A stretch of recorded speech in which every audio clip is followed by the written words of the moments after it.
पाकिस्तान के लोग खुद ही अब वहां के आर्मी चीफ को फील्ड मार्शल को फ्रॉड मार्शल ट्रोल कर रहे हैं। पाकिस्तान का जो राष्ट्रपति है वो खुद एक आतंकवादी है। Zardari himself is a terrorist, जिसने पाकिस्तान की फॉर्मर प्राइम मिनिस्टर को मरवाया, फॉर्मर प्राइम मिनिस्टर के दोनों बेटों को मरवाया। न्यूयॉर्क के टाइम्स स्क्वायर में, जो वर्ल्ड की सबसे बिजिएस्ट स्ट्रीट है, एक डिजिटल बिलबोर्ड लगा दिया गया और उस डिजिटल बिलबोर्ड के ऊपर पाकिस्तान के मिलिट्री और पॉलिटिकल लीडरशिप को जिस तरीके से ट्रोल किया गया। Indian arm forces and Israeli arm forces are like this. Drones जो इंडिया इस्तेमाल कर रहा है फ्रॉम इजराइल। यहाँ तक खबरें हैं कि इजरायलीज के लिए एक छोटी जगह कश्मीर के अंदर भी टूरिस्ट स्पॉट बनाया गया है। आपका फाइटर जो है वो उससे ज्यादा बड़ी बला है, जो आपको हर इशू के ऊपर एक शर्त लगा के आपको कभी कहता है ग्रे लिस्ट में डाल दूंगा, कभी कहता है ब्लैक लिस्ट में डाल दूंगा, आप वल्नरेबल है, आपको माननी पड़ती। तो ये वल्नरेबिलिटी जो है ये हमारे इंटरनल जो है जो फॉल्ट लाइन्स जो हैं उनको खत्म होना चाहिए। आपने एक वाकया होता है, ना आपने तहकीक की, ना आपने एविडेंस दिया, आपने इतना बड़ा कदम उठा लिया कि कई जगहों पर पाकिस्तान में सिविलियन जगहों पर आपने बमबारी की और उसके बाद आपने जाने ले ली। ये अफगानिस्तान से जो कुछ हो रहा है हमारे साथ, जो BLA की सूरत में या TTP की सूरत में, दे आर इंडियन एजेंट्स। कोई मुसलमानों को इस तरह ज़िबा नहीं कर सकते। जय हिंद दोस्तों, न्यूयॉर्क के टाइम्स स्क्वायर में एक डिजिटल बिलबोर्ड लगाया गया जिसमें पाकिस्तानी मिलिट्री पर्सनल और पॉलिटिशियन को बेनकाब किया जा रहा है। इसी सिलसिले में पाकिस्तान के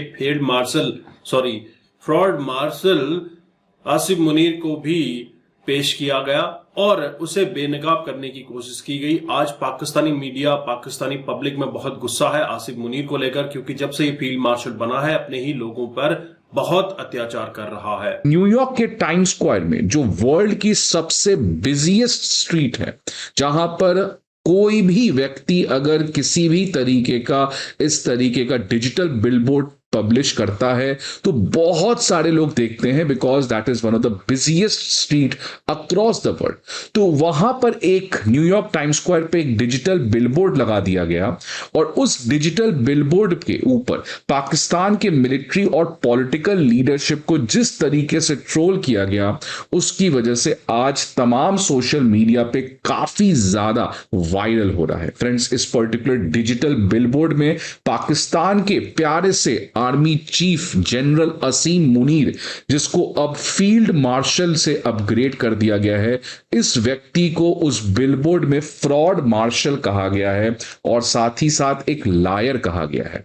और इसके अलावा वहां की जो सिविलियन गवर्नमेंट के दो पुराने लीडर हैं, फॉर्मर प्रेसिडेंट आसिफ अली जरदारी और इस समय शहबाज शरीफ जो पाकिस्तान के प्राइम मिनिस्टर हैं, उनके बड़े भाई former prime minister Nawaz Sharif, इनको टू क्रूक्स कहा गया है। तो फ्रेंड्स, देख सकते हैं इससे ज्यादा और क्या ही ह्यूमिलिएशन हो सकता है कि टाइम्स स्क्वायर के पास इस तरीके का बिलबोर्ड में ऐसे चीजें कही गई हैं। अब इसका मैं फोटो भी आपको दिखला देता हूं। फ्रेंड्स, ये देखिए, ये डिजिटल बिलबोर्ड लगा दिया गया, यहां पे इनको बताया गया fraud marshal, the deceiver and his two crooks.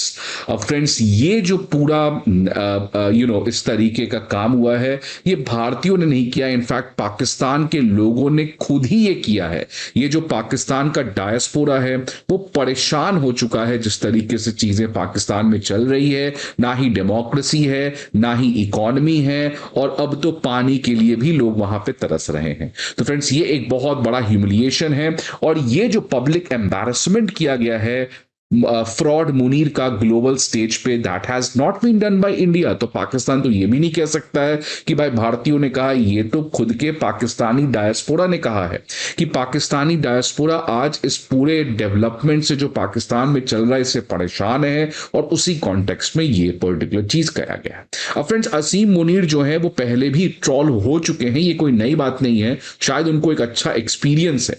आप देख सकते हैं कि पहले ऑलरेडी इनको कहा गया under the visionary leadership of Asim advisor भी प्राइम मिनिस्टर कश्मीर में बैठे हुए, कश्मीर में श्रीनगर में बैठे हुए, इक्विपमेंट भी उनका इस्तेमाल हुआ, उनके एडवाइजर भी बैठे हुए। तो आपको सदे बात तो करना पड़ेगा, इसके लिए फिर आपको तगड़े प्लान सर जो अजीत डोवल की स्ट्रेटजी थी जो मुख्तलिफ उसके बयान से नजर आती है, तहरीरी तौर पर भी आप पढ़ें तो आपको मुख्तलिफ आर्टिकल्स में रिफ्लेक्शन मिलती है और उसकी कुछ वीडियो क्लिप्स में मिल जाती है। वही स्ट्रेटजी है जो इस वक्त वो अमल पैरा है।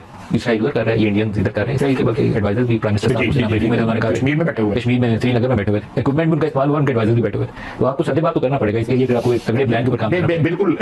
मैं फिर दोबारा अपने ओरिजिनल आर्गुमेंट के कि इसके बावजूद देखें हमारी इकॉनमी जो है रोबस्ट एक सिचुएशन में दाखिल हो चुकी हुई है। हमें हमारे जो एक इज्जत आबरू जो है इंटरनेशनली जो है उसमें बहुत ज़्यादा इन्हांस हुई है सारे उससे। हमें किसी सूरत भी जो है किसी जंग को जो है ना खुदा खास्ता हमारी तरफ से नहीं हो, हमारे ऊपर अगर इम्पोज हो तो फिर उसका तो जवाब भरपूर दिया जाएगा, सारी कौम मिलकर जवाब देगी।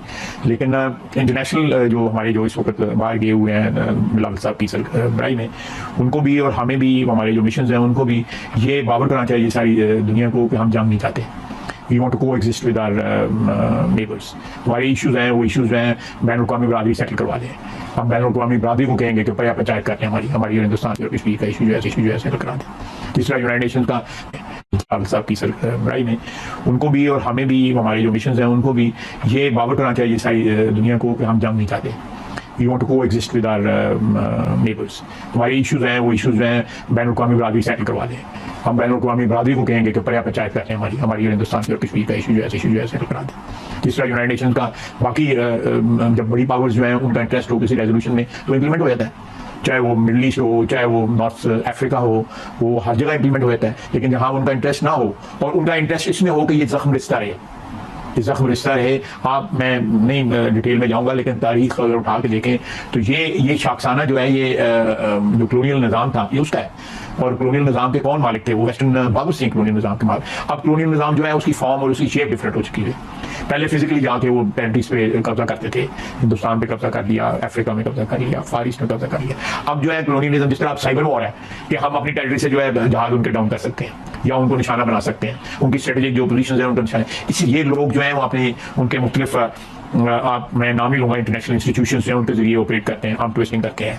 और ये न्यू कॉलोनियलिज्म का एक सिस्टम जो है पिछले 40-50 साल में इन्वेंट हुआ है। दोस्तों वैसे तो पाकिस्तान ने बोले तो शहबाज शरीफ ने, एस्टैब्लिशमेंट ने या फिर आसिफ मुनीर ने खुद को कॉम्प्लीमेंट देते हुए कि मैंने भारत के साथ वॉर जीती है।